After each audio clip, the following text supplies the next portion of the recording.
పేరు రఘుశంకర్ రెడ్డి, తెలంగాణ విద్యా పరిరక్షణ కమిటీ రాష్ట్ర కార్యవర్గ సభ్యుణ్ణి. ప్రకటిత రాజ్యాంగ లక్ష్యాల మేరకు ప్రభుత్వం అనేటువంటిది విద్యారంగాన్ని అభివృద్ధి చేసి అందరికీ సమాన విద్యను, నాణ్యమైన విద్యను అందించాల్సినటువంటి బాధ్యతను వాళ్ళ కేంద్ర రాష్ట్ర ప్రభుత్వాలు విస్మరిస్తూ ఉన్నాయి. దాని ఫలితమే ఇవాళ విద్యారంగంలో ఉండేటువంటి అనేకమైనటువంటి సమస్యలు వాళ్ళ ప్రభుత్వ విద్యారంగాన్ని రోజు రోజు నిర్వీర్యం చేస్తూ ఉన్నది. మరొక వైపు కేంద్ర రాష్ట్ర పాలకులు అవలంబిస్తున్నటువంటి ప్రైవేటీకరణ విధానాల ద్వారా ఇవాళ విద్య అంతా కూడా కార్పొరేటీకరించబడుతూ ఉన్నది, ప్రైవేటీకరించబడుతూ ఉన్నది.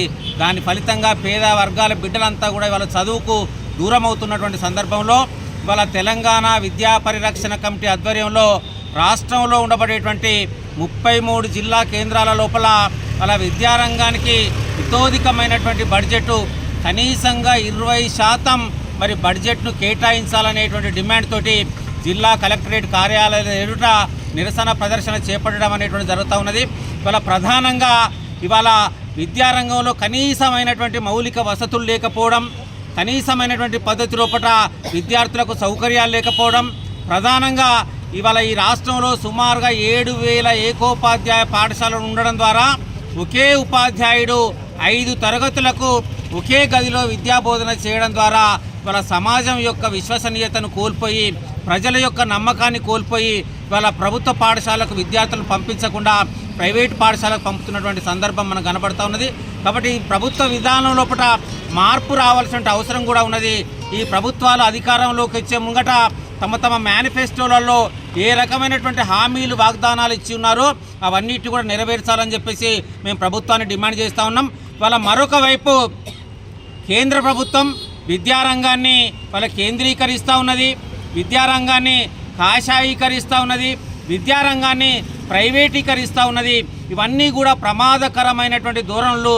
ఎందుకంటే భారత రాజ్యాంగం అనేటువంటిది ఒక సర్వసత్తాకమైనటువంటి సామ్యవాదాన్ని వాళ్ళ ప్రవచించేటువంటి రాజ్యాంగానికి సంబంధించి వాళ్ళ కాషాయీకరణ విధానాల్ని, మతపరమైనటువంటి ధోరణులను, మరి అన్య అవసరాలకు సంబంధించినటువంటి విషయాల్ని వాళ్ళ విద్యారంగంలో తీసుకొస్తూ ఉన్నారు.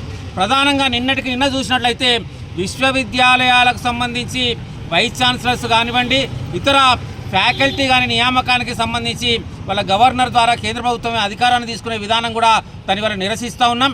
మొత్తంగా ఈ కేంద్ర రాష్ట్ర ప్రభుత్వాలు విద్యారంగం పట్ల ఒక పట్టింపు ధోరణితో పోవాలని, కనీసంగా విద్యారంగానికి 20% నిధులు కేటాయించాలని మేము డిమాండ్ చేస్తూ ఉన్నాం.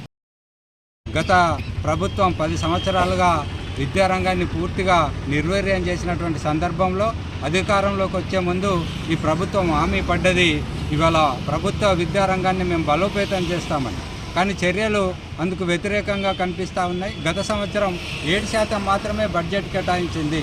ఇప్పుడు రాబోయే బడ్జెట్ సంవత్సరం కాబట్టి ఇప్పుడు వెంటనే 20% నిధులు కేటాయించి ప్రభుత్వ పాఠశాలలను మరింత బలోపేతం చేయాలని తెలంగాణ విద్యా పరిరక్షణ కమిటీ పేరిట మేము డిమాండ్ చేస్తూ ఉన్నాం.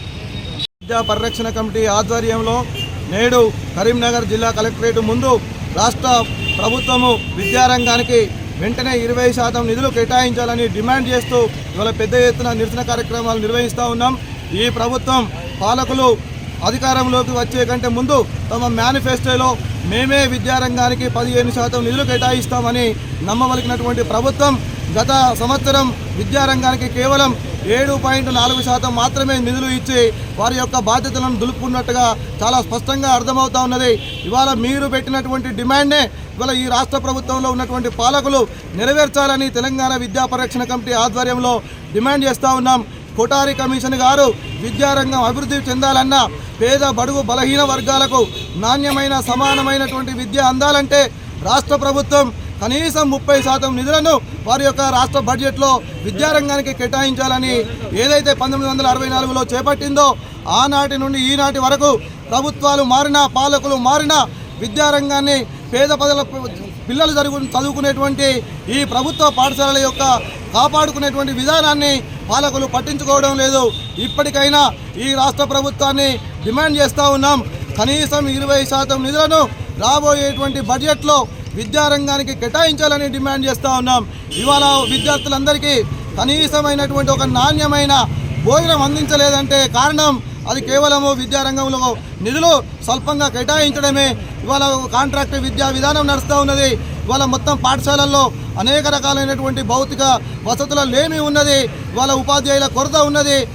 ఇవన్నీ కూడా నెరవేరాలంటే ఒకటే మార్గం, విద్యార్థులందరికీ నాణ్యమైన విద్యా విధానం అందాలంటే ఒకటే మార్గం. ఇవాళ బడ్జెట్ను పెంచాల్సినటువంటి బాధ్యత ప్రభుత్వాల మీద ఉంది.